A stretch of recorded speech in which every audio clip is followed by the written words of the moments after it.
नमस्कार दोस्तों, स्वागत है आपका हमारे YouTube चैनल में।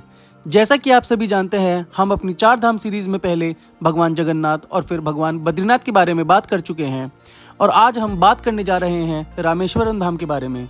तो आइए दोस्तों शुरू करते हैं। रामेश्वरम धाम क्या है? ये हिंदू धर्म में माने जाने वाले 4 धामों में से एक पवित्र तीर्थ स्थल है जो तमिलनाडु राज्य के रामनाथपुरम जिले में स्थित है।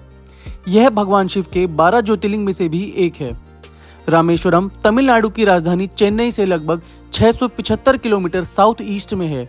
यह इंडियन ओशन और बे ऑफ बंगाल की खाड़ी से चारों ओर से घिरा हुआ एक सुंदर से शंख के रूप में आइलैंड है। बहुत पहले यह आइलैंड इंडिया की मेन लैंड का हिस्सा होता था, लेकिन बाद में सागर की लहरों ने इस मिलाने वाली कड़ी को काट दिया, जिससे वह चारों ओर पानी से घिरकर एक आइलैंड बन गया। रामेश्वरम शहर और रामनाथ जी का प्रसिद्ध मंदिर इस आइलैंड के नॉर्दर्न एंड में है। आइलैंड के साउदर्न एंड में धनुषकोटी नाम का तीर्थ है। इसी जगह को सेतुबंध कहते हैं।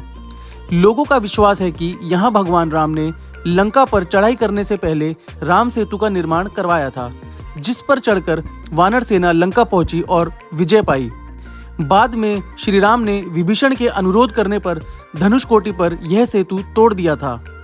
आज भी इस लंबे आदि सेतु के रिमेन्स ओशन में दिखाई देते हैं। इस वजह से धनुषकोटी की बहुत रिलीजियस इंपॉर्टेंस भी है। रामेश्वरम धाम का हिंदू धर्म में महत्व। रामेश्वरम के विख्यात मंदिर की स्थापना के बारे में यह रोचक कथाएं कही जाती हैं। पहली, सीता जी को छुड़ाने के लिए श्री राम जी ने लंका पर चढ़ाई की थी। उन्होंने लड़ाई के बिना सीता जी को छुड़वाने का बहुत प्रयत्न किया, पर रावण के ना मानने पर विवश होकर श्री राम को उनसे लड़ाई करनी पड़ी। इस युद्ध के लिए श्री राम को वानर सेना के साथ सागर पार करना था, जो बहुत मुश्किल काम था। तब श्री राम ने उनके आराध्य भगवान शिव की आराधना के लिए समुद्र किनारे की रेत से शिवलिंग का अपने हाथों से निर्माण किया। तभी भगवान शिव खुद एक लाइट के रूप में प्रकट हुए और उन्होंने इस लिंग को श्री रामेश्वरम की उपमा दी। इसके बाद राम सेतु का निर्माण किया। युद्ध में रावण के साथ उसका पूरा राक्षस वंश समाप्त हो गया और अंततः सीता जी को मुक्त कराकर श्री राम वापस लौटे। एक कहानी और कही जाती है। जैसा कि आप सभी जानते हैं कि रावण भी कोई साधारण राक्षस नहीं था। वह महर्षि पुलस्त्य का वंशज, वेदों का ज्ञानी और शिव जी का बड़ा भक्त भी था। श्री राम को उसे मारने के बाद बड़ा खेद हुआ। ब्रह्म हत्या के पाप से बचने के लिए श्री राम ने युद्ध जीतने के बाद यहाँ रामेश्वरम में शिवलिंग स्थापित करने का सोचा। शिवलिंग को स्थापित करने के बाद इस लिंग को काशी विश्वनाथ के समान मान्यता देने के लिए उन्होंने हनुमान जी को काशी से एक शिवलिंग लाने को कहा और रामेश्वर ज्योतिर्लिंग के साथ काशी के लिंग की भी स्थापना कर दी। छोटे आकार का यही शिवलिंग रामनाथ स्वामी भी कहलाता है। ये दोनों शिवलिंग इस तीर्थ के मुख्य मंदिर में आज भी पूजे जाते हैं। यही मुख्य मंदिर शिवलिंग ज्योतिर्लिंग है। मंदिर का निर्माण काल। रामेश्वरम और सेतु बहुत पुराने हैं, लेकिन रामनाथ का मंदिर उतना पुराना नहीं है। रामनाथ के मंदिर को बने अभी कुल 800 वर्ष से भी कम हुए हैं। इस मंदिर के बहुत से भाग 50-60 साल पहले के ही हैं। रामेश्वरम का कॉरिडोर वर्ल्ड का सबसे लंबा कॉरिडोर है। यह उत्तर दक्षिण में 197 मीटर एवं पूर्व पश्चिम में 133 मीटर है। इसके परकोटे की चौड़ाई 6 मीटर और उसकी हाइट 9 मीटर है। मंदिर के प्रवेश द्वार का गोपुरम 38 मीटर ऊंचा है। यह मंदिर लगभग 6 हेक्टेयर में बना हुआ है। मंदिर में विशालाक्षी जी के गर्भगृह के निकट ही 9 ज्योतिर्लिंग हैं, जो लंकापति विभीषण द्वारा स्थापित बताए जाते हैं।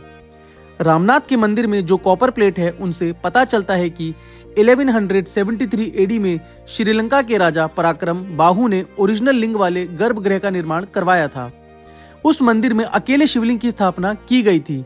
देवी की मूर्ति नहीं रखी गई थी, इस कारण वह निसंगेश्वर का मंदिर कहलाया। इसी मंदिर ने आगे चलकर प्रेजेंट मंदिर का रूप लिया। बाद में 15वीं सेंचुरी में राजा उदयन सेतुपति और पास के नागरू निवासी वैश्य ने 1450 में इसका 78 फीट ऊंचा गोपुरम निर्माण करवाया था। बाद में मदुरई के एक देवी भक्त ने इसको रेनोवेट करवाया था। 16वीं सेंचुरी में साउदर्न पार्ट के दूसरे परकोटे की दीवार को तिरुमला सेतुपति ने बनवाया। इनकी व इनके पुत्र की मूर्ति द्वार पर भी विराजमान है। इसी सेंचुरी में राजा उदयन सेतुपति कट्टेश्वर जो कि मदुरई के राजा विश्वनाथ नायक के एक सबऑर्डिनेट थे। उन्होंने नंदी मंडप आदि निर्माण करवाए। नंदी मंडप 22 फीट लंबा, 12 फीट चौड़ा व 17 फीट ऊंचा है। रामनाथ के मंदिर के साथ सेतु माधव का मंदिर आज से 500 वर्ष पहले रामनाथपुरम के राजा उदयन सेतुपति और एक धनी वैश्य ने मिलकर बनवाया था। दालावया सेतुपति ने ईस्टर्न गोपुरम 17th सेंचुरी में स्टार्ट किया। 18th सेंचुरी में रवि विजय सेतुपति ने देवी देवताओं के रहने के लिए बेडरूम और एक मंडप बनवाया। बाद में मुत्तु रामलिंग सेतुपति ने बाहरी परकोटे का निर्माण करवाया। 1897-1904 में एक परिवार को सेंट्रल देवाकोटी से बिलोंग करते थे। उन्होंने 126 फीट ऊंचा पूर्वी गोपुरम बनवाया जिसमें 9 दरवाजे थे। इसी परिवार ने 1907 से 1925 में गर्भगृह की रेनोवेशन भी करवाई। बाद में इन्होंने 1947 में महाकुंभ अभिषेक भी करवाया। रामनाथ के मंदिर के चारों ओर दूर तक कोई पहाड़ नहीं है जहां से पत्थर आसानी से लाए जा सकें। गंधमादन पर्वत तो सिर्फ नाम मात्र है। यह वास्तव में एक टीला है और उसमें से विशाल मंदिर के लिए जरूरी पत्थर नहीं निकाल सकते। रामेश्वरम के मंदिर में जो कई लाख टन के पत्थर लगे हैं वह सब बहुत दूर दूर से नाव में लादकर लाए गए हैं। रामनाथ जी के मंदिर के भीतरी भाग में एक तरह का चिकना काला पत्थर लगा है। कहते हैं यह पत्थर लंका से लाए गए थे। रामेश्वरम के विशाल मंदिर को बनवाने और उसकी रक्षा करने में रामनाथपुरम के राजाओं का बहुत बड़ा हाथ रहा है। रामनाथपुरम के राजभवन में एक पुराना काला पत्थर रखा हुआ है। कहा जाता है यह पत्थर राम जी ने केवट राज को राजतिलक के समय उसके चिन्ह के रूप में दिया था। रामेश्वरम की यात्रा करने वाले लोग इस काले पत्थर को देखने के लिए रामनाथपुरम जाते हैं। सेतु का पौराणिक संदर्भ। पूरे भारत में, साउथ ईस्ट एशिया में और कई ईस्ट एशिया कंट्रीज में हर साल दशहरे पर श्री राम के जीवन पर आधारित सभी तरह के डांस ड्रामास में सेतु बंधन का वर्णन किया गया है। श्री राम के बनाए इस पुल का वर्णन रामायण में तो है ही, महाभारत में भी श्री राम के नल सेतु का जिक्र आया है। कालिदास की रघुवंश में भी सेतु का वर्णन है। अनेक पुराणों में भी श्री राम सेतु का विवरण आता है। एनसाइक्लोपीडिया ब्रिटानिका में इसे राम सेतु कहा गया है। नासा और भारतीय सैटेलाइट से लिए गए फोटोज में धनुषकोटी से जाफना तक जो एक पतली सी रेखा दिखाई देती है उसे ही आज राम सेतु के नाम से जाना जाता है। इसी पुल को बाद में एडम्स ब्रिज का नाम मिला। यह सेतु तब 5 दिन में ही बन गया था। इसकी लंबाई लगभग 100 योजन व चौड़ाई 10 योजन थी। एक योजन में 13 किलोमीटर होते हैं तो लगभग 1300 किलोमीटर लंबा व करीब 130 किलोमीटर चौड़ा था। 24 कुओं का विशेष महत्व है। मंदिर के अंदर 24 कुएं हैं जिन्हें तीर्थ कहा जाता है। इनके बारे में मान्यता है कि इन्हें प्रभु श्री राम ने अपने अमोघ बाण से बनाकर उनमें अलग अलग तीर्थ स्थानों से पवित्र जल मंगवाया था। यही कारण है कि इन कुओं का जल मीठा है। कुछ कुएं मंदिर के बाहर भी हैं लेकिन उनका जल खारा है। इन 24 कुओं अर्थात तीर्थों का नाम भी देश भर के प्रसिद्ध तीर्थों व देवी देवताओं के नाम पर रखा गया है। गंधमादन पर्वत। रामेश्वरम शहर से करीब 1.5 मील उत्तर पूर्व में गंधमादन पर्वत नाम की एक छोटी सी पहाड़ी है। हनुमान जी ने इसी पर्वत से समुद्र को लांघने के लिए छलांग मारी थी। बाद में राम ने लंका पर चढ़ाई करने के लिए यहीं पर विशाल सेना संगठित की थी। इस पर्वत पर एक सुंदर मंदिर बना हुआ है जहां श्री राम के चरण चिन्हों की पूजा की जाती है। इसे पादुका मंदिर भी कहते हैं। रामेश्वरम की यात्रा करने वालों को हर जगह राम कहानी की गूंज सुनाई देती है। रामेश्वरम के विशाल टापू की चप्पा चप्पा भूमि राम की कहानी से जुड़ी हुई है। किसी जगह पर राम ने सीता जी की प्यास बुझाने के लिए धनुष की नोक से कुआं खोदा था तो कहीं पर सीता जी ने अग्नि प्रवेश किया था तो किसी अन्य स्थान पर श्री राम ने जटाओं से मुक्ति पाई थी। ऐसी सैकड़ों कहानियां प्रचलित हैं।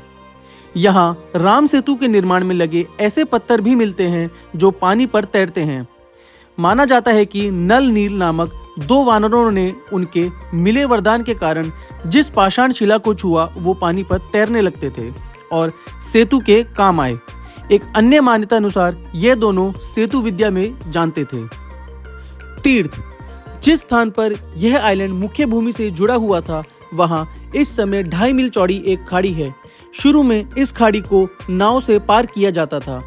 बताया जाता है कि बहुत पहले धनुषकोटी से मन्नार आइलैंड तक पैदल चलकर भी लोग जाते थे, लेकिन 1480 एडी में एक साइक्लोन ने इसे तोड़ दिया।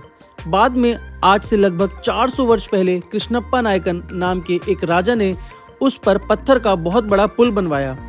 अंग्रेजों के आने के बाद उस पुल की जगह पर रेल का पुल बनाने का विचार हुआ। उस समय तक पुराने पत्थर का पुल लहरों की टक्कर से हिलकर टूट चुका था। एक जर्मन इंजीनियर की मदद से उस टूटे पुल का रेल का एक सुंदर पुल बनवाया गया। इस समय यही पुल रामेश्वरम को भारत से रेल सेवा के द्वारा जोड़ा जाता है। यह पुल पहले बीच में से जहाजों के निकलने के लिए खुला करता था। तो दोस्तों, ये थी रामेश्वरम धाम से जुड़ी कुछ जरूरी जानकारियां। ऐसी ही कुछ इंपॉर्टेंट इन्फॉर्मेशन के लिए हमारे चैनल से जुड़े रहें। जल्द ही फिर हम हाजिर होंगे आपके साथ एक नए टॉपिक के साथ। जय बाबा भोलेनाथ।